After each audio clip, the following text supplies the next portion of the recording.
भारत के मुख्य न्यायाधीश डॉक्टर DY चंद्रचूड़ ने 22 मार्च को एक जो बात कही वो सुनने में जानने में हम सब के लिए बड़ी मज़ेदार है और महत्वपूर्ण भी है। एक मामले की सुनवाई के तहत उन्होंने ये बात कही। क्या थी वो बात, आइए जानते हैं।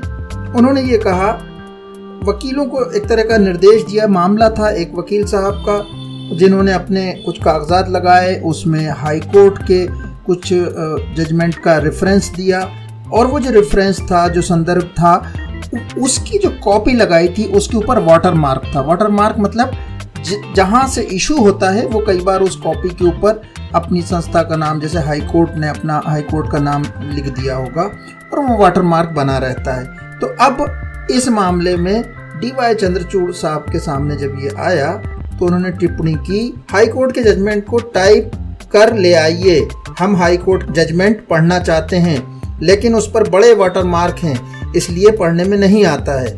हम मैग्नीफाइंग ग्लास, आतिशी शीशा जो होता है ना जिससे बड़ा दिखाई देता है, या बचपने में उस शीशे के माध्यम से सूरज की किरणों के द्वारा माचिस की तीली या कागज़ को जलाने की हम लोग कोशिश करा करते थे, वही है ये मैग्नीफाइंग ग्लास। उसके बारे में कहा कि हम ये लेकर नहीं, इसे लगाकर नहीं पढ़ सकते हैं। चीफ जस्टिस ने कहा कि हमें हर दिन सैकड़ों फाइलें पढ़नी होती हैं, इस तरीके से वाटर मार्क लगी फाइल को पढ़ने में बहुत परेशानी होती है।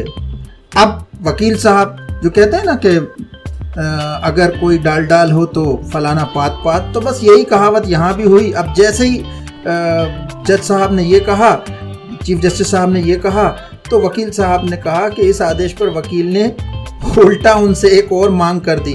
कहा कि chief justice of India high court को निर्देश दें कि जजमेंट्स पर वाटर मार्क लगाना बंद कर दें। इस पर CJI चंद्रचूड़ ने जवाब देते हुए कहा कि हाई कोर्ट हमारे प्रशासनिक अधिकार क्षेत्र में नहीं आता है। हालांकि तमाम हाई कोर्ट के चीफ जस्टिस को इस संबंध में पत्र लिखा गया है। चीफ जस्टिस यहीं नहीं रुके, उन्होंने कहा कि आपको भी समझना चाहिए और सहयोग करना चाहिए, यहाँ हाथ हिलाने का कोई मतलब नहीं है। CJI ने दो टूक कहा कि इस मसले में रजिस्ट्री में दखलंदाजी करने का मेरा कोई विचार नहीं। रजिस्ट्री मतलब समझ रहे हैं, जहाँ जब कोर्ट में केस लगता है तो ये रजिस्ट्री उस तमाम कागजातों को देखती है कि जो केस के लिए इन्होंने अप्लाई किया है उसमें तमाम कागजात लगे हैं कि नहीं, सही लगे हैं कि नहीं। जब वो ठीक समझते हैं तब जाके वो फिर कोर्ट में सुनवाई के लिए आगे बढ़ाया जाता है, उसके लिए डेट इत्यादि दी जाती है। अंत में ये ज़रूर जान लीजिए कि वाटर मार्क क्या है। तो किसी दस्तावेज के बैकग्राउंड पर टैक्स, लोगो, स्टैम्प, सिग्नेचर, ऐसा कुछ जो होता है जो हल्का कर दिया जाता है, जिसमें से आप पढ़ तो सकते हैं मगर पढ़ने में स्पष्टता नहीं रहती, और कोई उसकी अगर फोटोकॉपी कहीं लगाता है तो वो वाटर मार्क बताता है कि ओरिजिनली ये डॉक्यूमेंट कहाँ से है। इसी को वाटर मार्क कहते हैं। तो उम्मीद है ये जानकारी आपको अच्छी लगी होगी। बहुत बहुत शुक्रिया देखने के लिए। बताइए किस तरह के वीडियो आप देखना चाहते हैं। हमें उम्मीद है आप अपने फीडबैक से हमें हमारा मार्गदर्शन करते रहेंगे।